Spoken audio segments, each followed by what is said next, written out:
representative of the Russian Federation. You have the floor, sir. Thank you very much, Mr. President.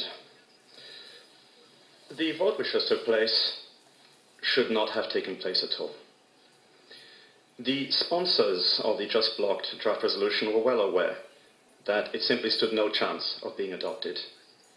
The Russian delegation very clearly and consistently explained that we simply cannot accept a document under Chapter 7, one which would open the path for pressure of sanctions and further to external military involvement in Syrian domestic affairs.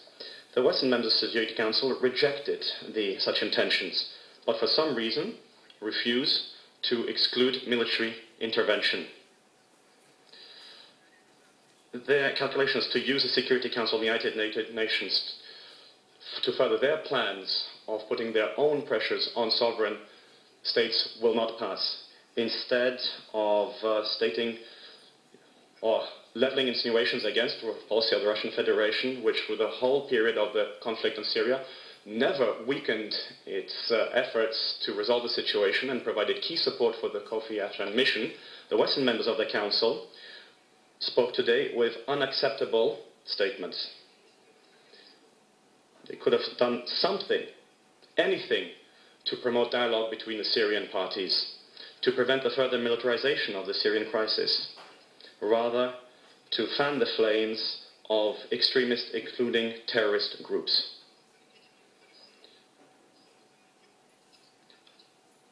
Pushing their own geopolitical designs, which have nothing in common with the legitimate interests of the Syrian people, has led to an escalation of the conflict, one which has reached its tragic proportions.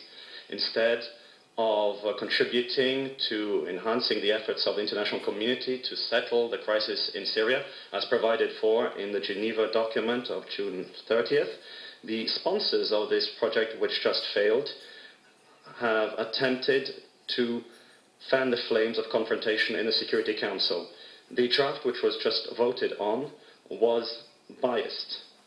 The threats of sanctions were leveled exclusively at the government of Syria. This runs counter to the spirit of the Geneva document and does not reflect the realities in the country today.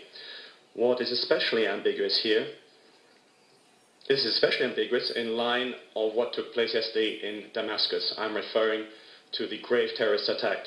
The Western members of the Council refused to work on the text of the draft resolution submitted by the Russian delegation. Its thrust is to bring the members of the Security Council together to further back the Kofi Annan peace plan and to extend the mandate of the observer mission in Syria. We believe that continued confrontation in the Security Council to be useless and counterproductive, and for this reason we will not submit our draft to a vote. In present conditions, we could consider it right that the Security Council should adopt a brief, depoliticized resolution on a technical extension of the mission's mandate for a specific period of time. It would be useful to preserve the useful potential of the monitoring mission, even if it is limited in its time. It is important to continue to have the international community back the special envoys to continue their work on settling the crisis in Syria. Turning now to the political basis of the special envoy's work.